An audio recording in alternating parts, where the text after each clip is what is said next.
नारायण नारायण नारायण श्रीमन नारायण नारायण नारायण नारायण श्रीमन नारायण नारायण नारायण नारायण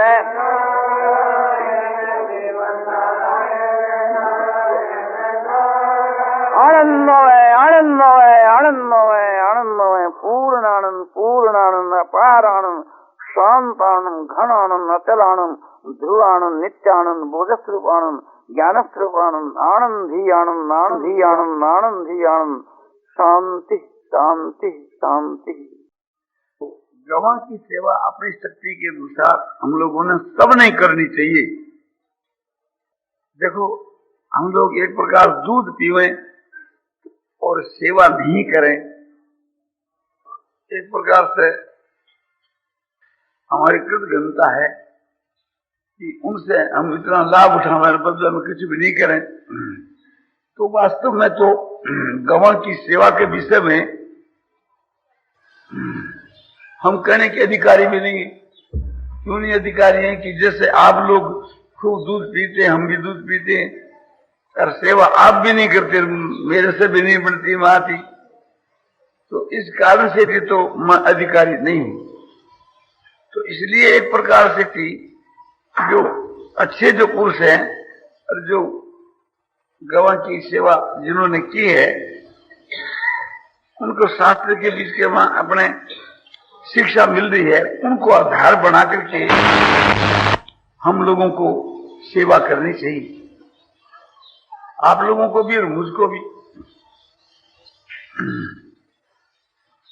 ख्याल करके देखते हैं पूर्व के जमाने को, तो लाखा गवां जो है सो नंद उपनंद के थी, और 1 लाख करीब गवां जो है सो विराट के थी। और इस समय के बीच के वहां गवां बहुत मारी जा रही। दुख की बात क्या है कि जहां गवां की कत्ल होती है, गवर्नमेंट की कहीं न कहीं यह कानून है कि 14 वर्ष के नीचे की गवां नहीं मारी जाए, किंतु यह कानून एक गवर्नमेंट के कागजों में ही है, न तो गवर्नमेंट उसको संभालते हैं। जनता के बीच के वहां उत्तेजना न हुए, इसलिए यह कानून लोगों को दिखाने के वास्ते बना, काम में लाने के लिए नहीं, क्योंकि काम में लाई नहीं जा रही तो छोटे बादशाह बाछी भी मारे जाते, क्योंकि बादशाह बाछी छोटे जो मारे जाए उनका जो मुलायम जो चमड़ा होता है वो चमड़ा बढ़िया होता है, और गऊ अपने आप से मर जाती है, उनका जो चमड़ा है वो कठोर हो जाता है। उनके जूते भी जो बनते हैं तो खराब जूते बनते हैं, जिसकी कीमत 3 रुपया 4 रुपया। और जो जीती हुई गऊ का चमड़ा उतारा जावे या बच्ची और बाछे का चमड़ा उतारा जावे, उसका चमड़ा मुलायम होता है। तो ज्यादा जो बढ़िया चमड़ा मुलायम होता है वो तो टोपी के वहां लगता है, घड़ी के वहां लगता है, हाथ में, और समझो कि ये बढ़िया बढ़िया कामों में लगता है। के बूट जिसको जूता कहते हैं बनते हैं, जिसका दाम 15 रुपया 20 रुपया 1 रुपया होता है, उन गवों की किस प्रकार से दशा होती है जो सुनी गई है। और देवसा जी आदि जो गए थे कलकत्ते कसाई खाने में, उन्होंने जाकर के दशा देखी है, उनकी कहीं भी बात मैं कहता हूं, मैंने अपने आंखों से देखी नहीं कि गवों के ऊपर गर्म पानी छिड़का जाता है कि जिससे उसका चमड़ा मुलायम हो जाए, और उस पानी छिड़क करके फिर उससे लाठियों से गवों को मारी जाती है कि चमड़ा फूल जाए और एक प्रकार से वो खूब मुलायम हो जाए। उसके बाद में गऊ जीती रहती है और उसका चमड़ा उतारा जाता है, उतारती है, वो धुलती तरफती रहती है, फिर सब तरफ की मर जाती है। कोई कसाई खाना के बीच के बाद समझो कि एक प्रकार से गऊ को मारकर चमड़ा उतारा जाता है, ऐसी भी सुनी जाती है। और कोई में ऐसी सुनी जाती है कि प्रथम उसका चमड़ा उतार करके फिर वो मर जाती है, उसकी कत्ल कर दी जाती है, और चमड़ा पहला उतार लिया जाता है जिससे वो चमड़ा ज्यादा मुलायम रहे। उस चमड़े के जो जूते बनते हैं, एक नंबर पाप उस दो ही आदमियों को लगे, उनको 6 पाप के भागी होते हैं। किंतु एक तो जो एक प्रकार से गऊ को मारता है उसको, दूसरे जिस उद्देश्य से मारता है चमड़े के लिए, वो चमड़ा जो काम में लाता है उसको। जैसे मांस जो है गऊ का, जो गऊ को मारता हत्या करता है उसको समझो गौ हत्या लगती है, और फिर जो गऊ का मांस खाता है उसको गौ हत्या लगती है। तो गऊ का जो मांस है, गऊ का जो खून पीना है, गऊ का जो चमड़े का जूता पहनना है, ये सभी पाप के भागी होती है। मांस के विषय में मनु जी ने ये बात दिखलाई है कि समझो कि हिंसा करने वाला और उसमें सम्मति देने वाला और बिक्री करने वाला और रांधने वाला और खाने वाला, ये सभी समान भाव से पाप के भागी होती है। तो यह बात एक प्रकार से सुन करके आप लोगों की यदि रुचि हो तो यह तो आज ही प्रतिज्ञा कर लेनी चाहिए कि हम लोग जो है समझो कि होटलों के बीच में गऊ का मांस रांधा जाता है, तो एक प्रकार से उस होटलों के बीच के मांझे समझो कि जाने की सौगन लेनी चाहिए कि हम कभी उस होटलों में नहीं जाएंगे। कई आदमी कहते हैं कि होटलों में तो जाते हैं किंतु मांस नहीं खाते। हम कहते हैं मांस चाहे न खाओ किंतु उसका रस जो है दाल में, भात में, किसी भी प्रकार से वही चमचा है, वही हाथ है, वही संस्कार है, उसके परमाणु तो आ ही जाते हैं गऊ के। तो ये अपने होटलों के बीच के वहां जाने की शपथ लेने की कभी, अरे कोई मामूली बात है क्या? होटल में नहीं जाने से मर तो नहीं जाएंगे? हम लोग भी तो संसार में जीते हुए फिर रहे हैं, कोई मर नहीं गए। तो यह एक प्रकार से मामूली बात है। तो गंगा जी के ऊपर आकर के हम लोगों को कम से कम या तो मन में प्रतिज्ञा कर लेनी चाहिए कि किसी होटल के वहां जाकर के भोजन नहीं, है तो मामूली बात है। कम से कम उत्तम बात तो यह है कि बाजार की कोई भी चीज नहीं खानी, यानी कोई खुबचा है या कोई बाजार की मिठाई है, पान है, चाय है, क्यों बाजार की चीज सभी अपवित्र होती है। उसके वहां घी अपवित्र, चीनी अपवित्र, जड़ अपवित्र, सभी चीज अपवित्र होती है। किंतु यदि एक प्रकार से इतना त्याग नहीं हो सके तो कम से कम ये त्याग कर लेना चाहिए कि होटलों के बीच के मां समझो कि मुसलमान लोग, खामसामान लोग, ये सब जो होते हैं, चमार भी होते हैं, वहां कोई जाति का भेद नहीं, वहां कोई शुद्धि नहीं, वहां कोई एक प्रकार से समझो कि अंडे रहते हैं, मांस रहते हैं, मदरा रहते हैं, जिसका नाम उच्चारण करने से मनुष्य को पाप लगता है। मैं उनका नाम उच्चारण करता हूं तो निषेध के लिए करता हूं, इसलिए शायद पाप नहीं लगेगा। तो ये तो एक सौगनी लेनी चाहिए कि किसी भी होटल के बीच के वहां नहीं जाऊं। दूसरी बात यह कि एक उत्तम बात तो यह है कि चमड़ो काम में जानो ही नहीं, क्योंकि वो मालूम नहीं पड़े कि भाई आपने मरी गऊ है, मारेरी गऊ है, पहला मार कर फिर चमड़ो उतारे है या चमड़ो उतार के फिर मारी गई है, ये मालूम भी नहीं पड़े। पहला चमड़ो उतारे या बाद में चमड़ो उतारे, बाद में चमड़ो उतारे तो भी पाप है, पहला चमड़ो उतार कर मारे तो और ज्यादा पाप है। तो एक प्रकार से चमड़ो काम में नहीं जाना चाहिए।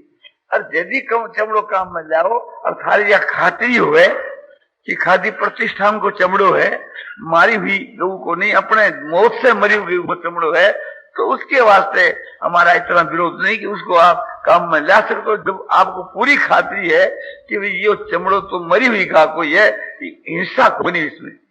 किंतु ये तो जरूरी प्रतिज्ञा करनी चाहिए कि जो गाय चमड़े के लिए, मांस के लिए मारी जाती है, उन्हें गायों का चमड़े का जूता वगैरह एक काम में नहीं है। तो गाय का चमड़े का जूता को त्याग कर लो और होटल के वहां जाने को त्याग कर, कि एक प्रकार से किसी भी होटल के वहां जाकर होटल की चीज मंगा कर या होटल में जाकर के या चलती हुई रेल के वहां होटल की चीज मंगा करके खावें। तो ये दो बात के यदि आपके देते ना तो ये एकदम सदा के वास्ते त्याग कर देना चाहिए, क्योंकि कितने वर्ष जियोगे, आंख में तो मरोगी। तो एक प्रकार से ऐसी कलंकित होकर के संसार से हम क्यों जाएं? यो एक प्रकार से अपने कुल का कलंक लगा करके, जाति का कलंक लगा करके, देश का कलंक लगा करके जो ये प्रसिद्धि है कि एक प्रकार से थी, मारवाड़ देश के लोग अहिंसक होते हैं, वे मांस नहीं खाते, वे एक प्रकार से वो हिंसा नहीं करते, ये प्रसिद्धि है संसार के बीच के वहां। तो हमारे कुल के वहां बहुत से आदमी समझो कि हमारे जाति में, हमारे देश में, हमारे भाइयों में हो गए जो जाति के कलंक लगाने वाले, कुल के कलंक लगाने वाले, हमारे देश के, मारवाड़ देश के कलंक लगाने वाले ऐसे जो पैदा हो गए। तो ऐसी लिए नहीं, ऐसी बात कहने की नहीं हुआ करती। तो इसलिए आप यदि सब ठीक इसको समझो तो परमात्मा की जय बोल करके इसको स्वीकृति दो और इसकी प्रतिज्ञा स्वीकार करो। सियावर मोर मोक्ष बंसी। दूसरी बात यह कही जाती है, या अपने यथाशक्ति कर सकते हो कि हम लोग दूध पीते हैं, इसलिए हर एक प्रकार से गऊ की अपने को सेवा करनी चाहिए। जहाँ कहीं एक प्रकार से गऊ को आंदोलन हुए तो आज ये आंदोलन संसार में चल रहा है कि भी सब जगह गवा बंद हो जानी चाहिए। उसके बाद दूसरी पार्टी वाले भाई कहते हैं कि यदि एक प्रकार से गवा बिल्कुल बंद हो जाएगी तो ये बूढ़ी जो गाय है ये एक प्रकार से थी अपने घास और को पैदा करने वालों है, उसके अनुसार संसार में चारों पैदा करने वालों को भगवान मौजूद है। भगवान कहीं मरे नहीं है, तो इस वास्ते उनके भरोसे पर रहना चाहिए कि आप गवां की पालन करते हो। फिर तो आप एक दिन यो सवाल पैदा करोगे कि जो बूढ़े बूढ़े आदमी हो गए हैं उनको मार डालो, क्योंकि निकम्मे हो गए, वह काम तो कुछ करते नहीं। एक प्रकार से वह अन्न खा जाते हैं, तो फिर जवान आदमी का अन्न खा जाएंगे तो जवान आदमी मरेंगे। आज कोई जवान आदमी समझो बूढ़ों को अन्न खिलाने से मरे कोई आज तक? तो ये सब बेवकूफी है, मूर्खता है, बेसमझी की बात है। इतने जंगल हमारे हिंदुस्तान के वहां पड़े हैं कि लाखों गवां जंगलों में रह करके अपना जीवन निर्वाह कर सकती है, घास करके जी सकती है। उन गवों को हम जंगलों में छोड़ देवे तो भी वो अपने समझो कि पूरी आयु पाकर नहीं मरेगी, जंगल में चरेगी। दूसरी बात यह है कि उन गवों को हम खेतों के मार करके चरावें तो आप हिसाब लगा करके देख लो कि गऊ का जो पोटा होता है, गोबर करती है, गोमूत्र करती है, उससे जो खेती की जो वृद्धि होती है गोबर गोमूत्र से, वो खेती वहां अधिक पैदा हो जाती है उसके। तो गऊ जो खाती है, चारा चरती है, उससे ज्यादा निपज पैदा हो जाती है। समझो कि 1 मन खाद दी जाती है तो उससे कई मन अनाज पैदा होता है, कई मन घास पैदा होता है 1 मन खाद का। तो गऊ यदि समझो कि 1 मन पोटा करे और वो एक समझो कि 2 मन भी चारों चरे तो वास्तव के मां अपने और भी अधिक चारों और घास और अन्न पैदा हो।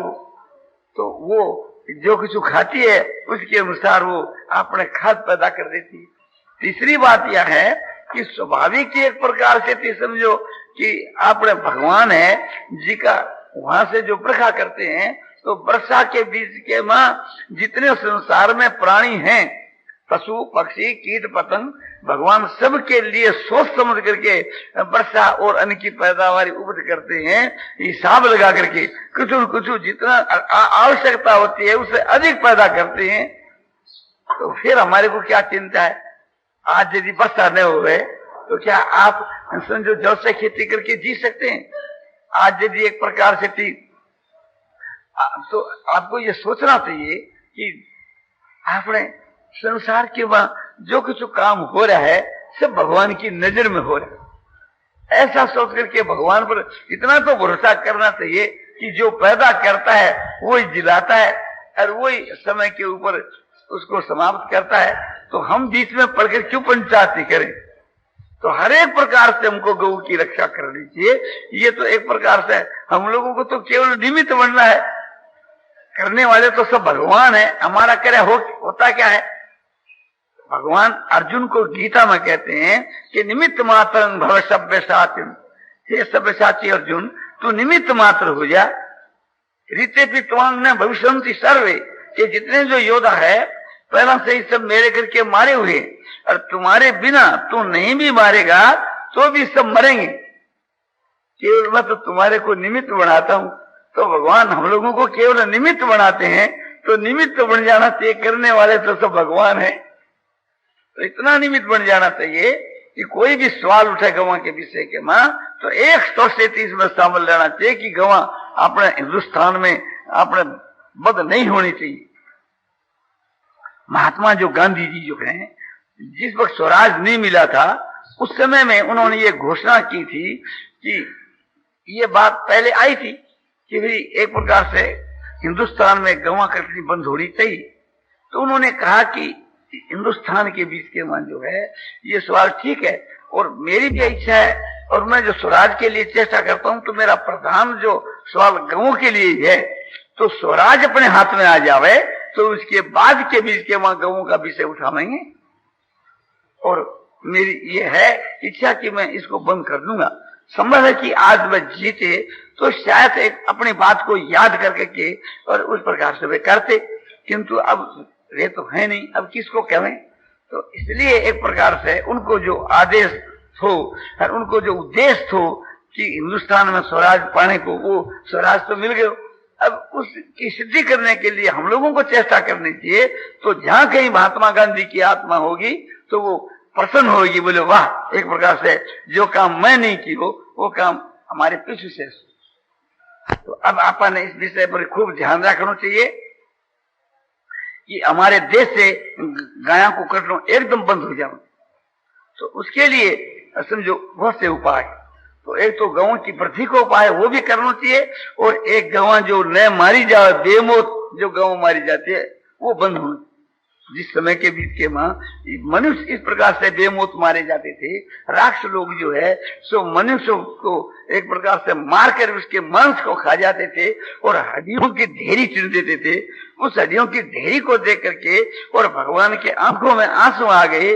भगवान श्री रामचंद्र जी ने इसलिए प्रतिज्ञा की थी कि निश्चर ही न करूं मैं ये भुज उठाए प्रण कीन,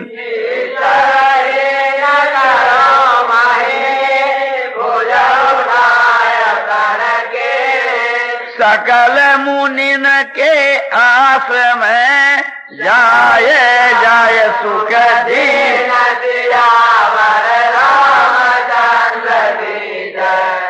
भगवान श्री रामचंद्र जी ने भुजा उठा करके यह प्रतिज्ञा करी थी कि मैं पृथ्वी को राक्षसों से हीन कर दूंगा, और सबके आश्रम में जाकर के उन्होंने सुख दिया था। उस समय में तो समझो ऋषि मुनि है, उनको एक प्रकार से राक्षस लोग खा जाया करते थे, और आजकल के मनुष्य राक्षस हो रहे, वे गांवों को खा करके हड्डों की ढेरी इसको चारों तरफ लगा रहे। तो ऐसी परिस्थिति के बीच की मां समझो कि आपने और ज्यादा यदि अत्याचार हुए तो भगवान अवतार लेते हैं, और नहीं तो संसार के बीच के मां बहुत से जो भगवान के भक्त होते हैं उनके मां वे प्रेरणा करते हैं और वे एक प्रकार से वो काम कर लेते हैं, तो भगवान को आना नहीं पड़ता। तो हम लोग इस सब भगवान के भक्त बन करके और बीड़ा उठा करके इस काम को करें तो एक प्रकार से भगवान की मदद पा करके हम लोग भी कर सकते हैं। जैसे अर्जुन भगवान की मदद पा करके और युद्ध के बीच के मां जो मारे हुए थे उनको मार डाला। तो इसी प्रकार से काम तो करने वाले भगवान है, हम लोग तो केवल निमित्त मात्र बनते हैं। तो इसलिए निमित्त मात्र तो कम से कम बनना ही चाहिए। तो एक तो हर एक भाइयों को अपनी शक्ति के अनुसार कोई अपनी शक्ति हुए तो समझो कि गोचर भूमि छोड़नी चाहिए। कोई भाई की आसक्ति नहीं हो तो घर के गवां रखनी चाहिए, 1-2 गऊ भी रखनी चाहिए। इतनी भी शक्ति नहीं होए तो यो ही रखे कि भाई हम गऊ का ही है तो अपना दूध पीवेंगे, भैंस का नहीं पीवेंगे, इससे भी गऊ को मदद मिलेगी। और जो कुछ भी एक प्रकार से कर सके तो गऊ की सेवा के मां हर एक प्रकार से मदद करनी चाहिए।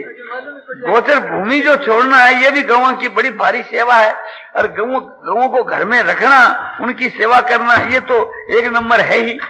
और समझो कि हर एक प्रकार से हम लोगों को गौओं की सेवा करनी चाहिए।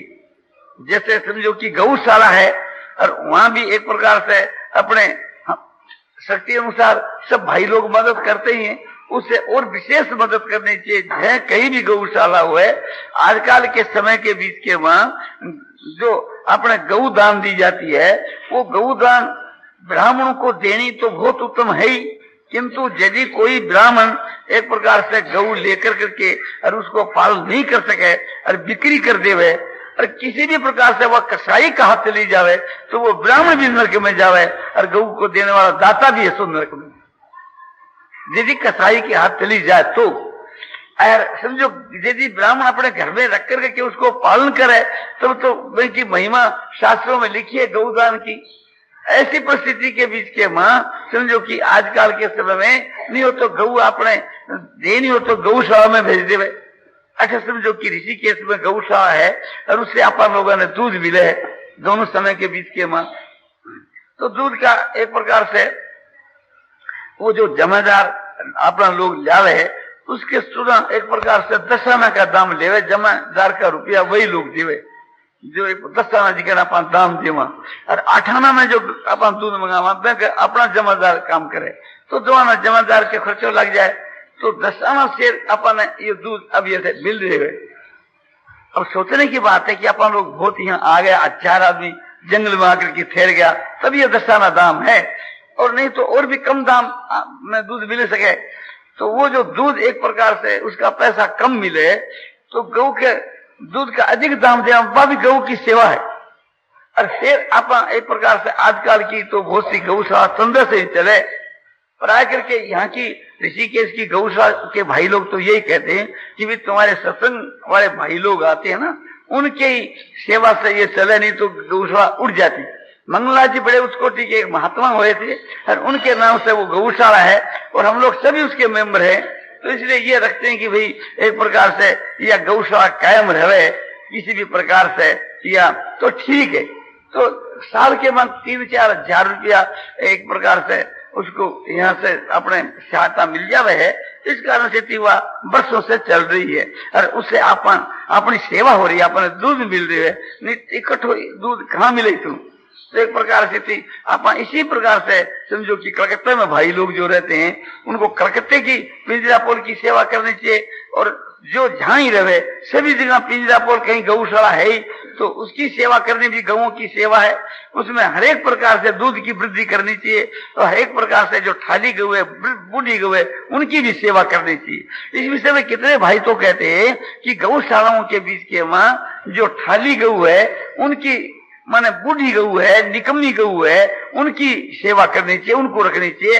दूध वाली जो गऊ है वो एक बेच देनी चाहिए, दूसरों को दे देनी चाहिए। कितने ये कहते हैं कि नहीं एक प्रकार से थी आपने दोनों प्रकार की गऊ की सेवा करनी चाहिए और कितने कहते हैं कि नहीं डायरी फार्म खोलनी चाहिए जो दूध वाली गऊ की सेवा करनी चाहिए। थालर गऊ जो है ये मरे तो मर जानी चाहिए एक प्रकार से थी। इस प्रकार से थी 3 प्रकार की आवाज आती है। इसमें हमारे को तो ये बात अच्छी मालूम देती है कि भाई सभी गौओं की सेवा करनी, चाहे बूढ़ी हो चाहे जवान हो। जवान की सेवा दूध के लिए करनी, बूढ़ी की सेवा धर्म के लिए करनी। जैसे अपने घर के वहां जितने मनुष्य होते हैं बूढ़े होते हैं जवान होते हैं तो सबकी सेवा करना कर्तव्य है। बूढ़ों की सेवा यदि एक प्रकार से उन्होंने हमारी सेवा की एक प्रकार से हमारी सेवा करते करते बूढ़े हो गए, आज हम ये समझें कि ये बूढ़े जल्दी जल्दी मर जाए तो ये हमारी जो भावना है हमारी बुरी नीयत है। हमको तो ये भाव रखना चाहिए कि हमारे बूढ़े माता पिता 100 वर्ष तक जीवे। हमारी भावना से कुछ जीवेंगे नहीं, हम इच्छा करेंगे और अधिक वर्ष जीवन तो जीवेंगे नहीं। हम ये इच्छा करेंगे कि कल ही मर जा तो मरेंगे नहीं। हमारी इच्छा से न तो कोई मरेगा और न कोई जीवेगा। अपनी इच्छा करके के समझो कि अपने अपराध कर लो तो अपने अपराध को अपना तो बढ़िया से बढ़िया इच्छा रखनी चाहिए कि भाई सब गवां की सेवा होनी चाहिए, जीव मात्र की सेवा होनी चाहिए। गवां की तो फिर बात ही क्या है। तो हर एक प्रकार से गवां की सेवा करनी चाहिए। राजा दिलीप ने गऊ की सेवा कर करके की और समझो कि आपने रघु को प्राप्त किया और जिसके नाम से संसार के वहां रघुवंश प्रसिद्ध हुआ, जिसके वंश में भगवान ने अवतार लिया। वो राजा दिलीप कैसे गऊ की सेवा करते हैं। गऊ बैठती है तो बैठता है, उड़ती है तो उड़ता है, साथ में चलता है। गऊ को घास खिलाकर और अन्न खाता है, गऊ को जल पिलाकर जल पीता है। बस गऊ उसके ईश्वर के तुल्य हो रही है। ईश्वर की जैसे कोई सेवा करे ऐसे उनकी गऊ की सेवा करता है। आखिर में एक दिन ऐसा हुआ कि वन के बीच के वहां एक गऊ के ऊपर सिंह सो आकर के आपने समझो कि झपका और गऊ चिल्लाई। राजा दौड़ कर गया, देखे तो सिंह उस पर आक्रमण कर रहा है। तो राजा ने उसको सिंह को मारने के वास्ते धनुष बाण उठाए, किंतु राजा का धनुष बाण कुछ भी काम नहीं किया। वो धनुष बाण चलाया नहीं गया। तो राजा ने सोचा क्या बात है। फिर सिंह ने कहा कि मैं एक प्रकार से यहाँ एक शिव जी का गण हूँ और एक प्रकार से मुझको कोई नहीं मार सकता है। तो राजा ने कहा कि महाराज आप इस गऊ को नहीं मार करके मुझको मार, आपको तो मांस ही चाहिए ना, तो मुझको आप खा लो, गऊ को छोड़ दो। उसने कहा कि हे राजन, तुम राजा हो करके और गऊ के बदले में अपने को क्यों दे रहे हो? वशिष्ठ को ऐसी ऐसी और कई गऊ आप दे सकते हो एक गऊ के बदले में। और तुम्हारा राजा का शरीर है, इसका कितना मूल्य है और गऊ के शरीर का क्या मूल्य है? तो उसने कहा कि आपका कहना ठीक है, किंतु मेरा धर्म है, मैं अपना कर्तव्य समझता हूँ कि गऊ को बचाकर अपने प्राणों को देकर के भी गऊ को बचाना चाहिए। तो बोलो ठीक है, जब ऐसे तो धर्म का पालन करता है तो मैं तुम्हारे ऊपर आता हूँ, गऊ को छोड़ करके तुम सावधान हो जाओ। तो राजा अपने ध्यान में मस्त हो गई, ध्यान में मस्त हुए भगवान के ध्यान में। अब एक प्रकार से वो सिंह झपटने की तैयारी हुई, किंतु सिंह झपटता नहीं है। राजा ने आंख खोल कर देखा तो सिंह नहीं है, गाय खड़ी। गाय ने कहा कि राजा दिलीप, मैं तुम्हारी परीक्षा लेने के लिए मैं सिंह बढ़ करके तुम्हारी परीक्षा ले रही थी और सिंह सांग यहाँ कोई नहीं है। मैं तुम्हारे पर खुश हो गई, तू जो चाहता है, जो तेरी इच्छा वो पूर्ण हो जाएगी। तुम्हारा लड़का पैदा होगा और बहुत बलवान होगा और नाविक होगा, संसार का वहां विख्यात।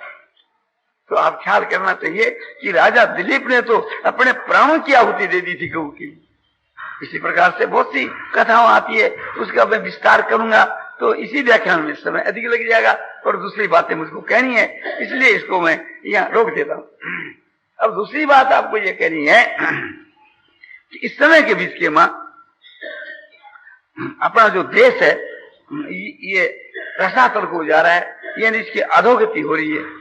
हमारी समाज के बीच के मां जो है, समझो कि आपने दहेज की प्रथा बहुत खराब बढ़ गई, बहुत खराब बढ़ गई है। यदि आप उसकी बातों को याद करोगे तो आपकी आंखों में आंसू आने लगेंगे, ऐसी दशा हो रही।